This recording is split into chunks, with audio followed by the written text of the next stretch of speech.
Gumagano. Hawakan mo muna siya. Pasensya na kayo, gagamitan natin siya ng stick ha. Pero huwag kang magalala, wala sugat ng asawa mo. Kunin mo yung katabi ng stick nito. Di ba may katabi to? Tingnan natin kung ano. Bukas na tayo. Okay. Ilan taon na to? 28 po. Hindi siya cesarean. Cesarean po. 2 months pa lang. Magti 3 months na po.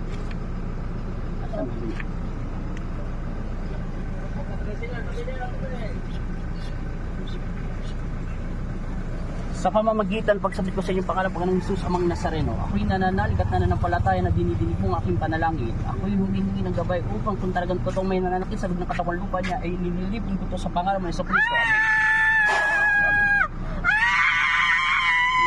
Pwede na po.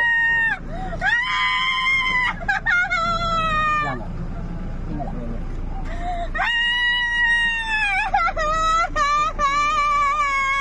Masamang espiritu, inuutusan kita lumabas ka sa pag-aari ni Kristo. Amen! Layas! Huwag ka nang babalik kailanman. Inuutusan kita lubayan mo ang batang ito sa pangalan ni Jesus. Amen.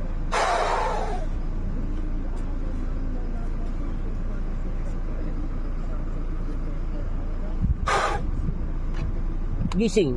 Sabi mo in Jesus name. Jesus name. Ano pangalan mo? Pangalan? Anong apelido?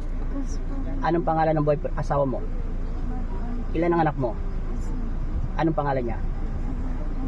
Babae siya, lalaki? Kilala mo si Kristo? Ano mo siya?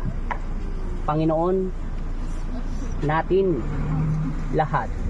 Sabi mo in Jesus name. Akin na yung holy water. Huwag ka mo nasa ilalim. Pasensya na kayo, malinis naman tong holy water. Oh, papatak lang ng labi mo. Salam. Lunukin mo, sabi mo amen. 3 beses. Amen. Isa pa. Amen. Ulitin mo. Amen. Pikit. Amen!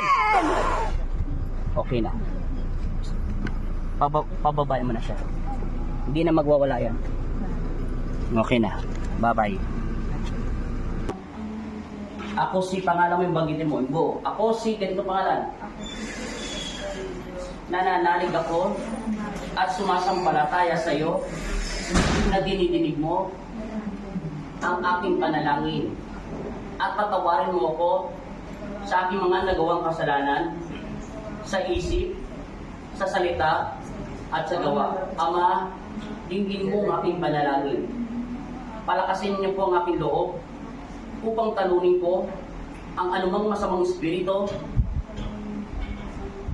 na umaalili sa aking katawan na pag-aari mo. Inuutusan kita, masamang espiritu at masamang elemento, lumayas ka sa aking katawan sa pangalan ni Jesus. Amen. Ama Jesus, Amang Nazareno, kami ang iyong mga anak. Ilayo kami sa panganib at masamang espiritu. Binigyan mo ko ng kapangyarihan upang daigin at tapakan ang kapangyarihan ng kadiliman. Kaya kayo po ang manguna sa aking buhay. Amen. Ama Jesus, Amang Nazareno, bigyan mo ko ng kapangyarihan na makapagpagaling ng aking karamdaman. Salamat po sa pinagkaloob mo sa akin. Amen. Gaya mo ko, Ama namin, sumasalangit ka, sambahin ng ngalan mo, mapasa amin ang kaharian mo, sundin ang loob mo dito sa lupa para sa langit. Bigyan mo po kami ngayon ng aming kakanin sa araw-araw at patawarin mo kami sa aming mga sala para ng pagpapatawad namin sa nagkakasala sa amin. At huwag mo kami ipahintulot sa tukso at iadya mo kami sa lahat ng masama. Amen. Amay Panginoong Maria, napupuno ka ng grasya, ang Panginoong Diyos ay sumasa iyo, bukod kang pinagpala. Bukod kang pinagpala sa babaeng lahat at pinagpala naman ng iyong anak na si Jesus.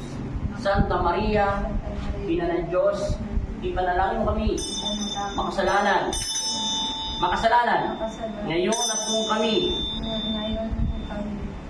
mamamatay. Amen.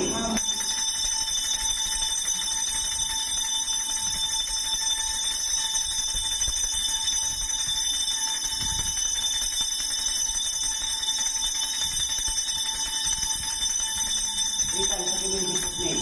Jesus Bukan. name. Lakasan mo. Bukan. Jesus name. Jesus name. Amen. Amen. Wala.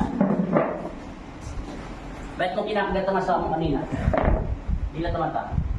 Ba't mo siya kinakagat? Nangagat ba siya? Ba't mo kinakagat yung boyfriend mo? Okay, tingin ka sa akin. Ba't mo siya kinakagat? Kala may pandi. Hindi mo alam? Tingin ka, piki. Diretso ng tingin. Tingin, yun lang agad, diretso lang.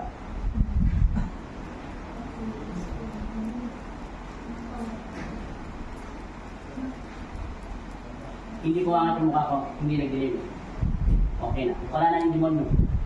Hindi ko alam kung bakit kasi naniba ng Diablo. Taga saan kayo? Ilang mga gigamit tumakot sa kanya? Dalawa. Namatay yung isa? Ayaw na siyang gumatay? Babae lalaki? Tingala ka. Sige. Sa pamamagitan ng pagsambit ko sa inyong pangalan, Panginoong Hesus, Amang Nazareno, ako'y nananalig at nananampalataya na dinidinig mo ang aking panalangin upang lipunin ko ang masamang espiritu na umaandili sa pag-aari mo. Umiwalay ka sa katawan niya.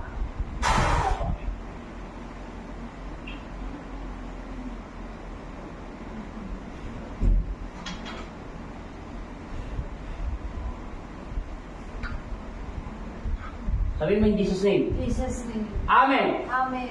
Okay na. Nailo kayo, hindi?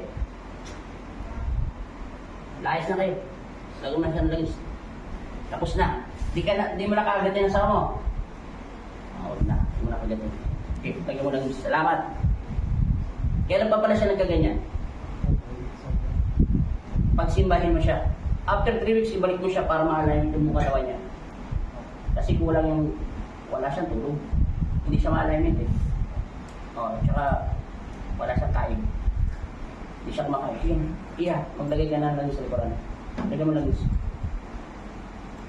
Okay na, babay na.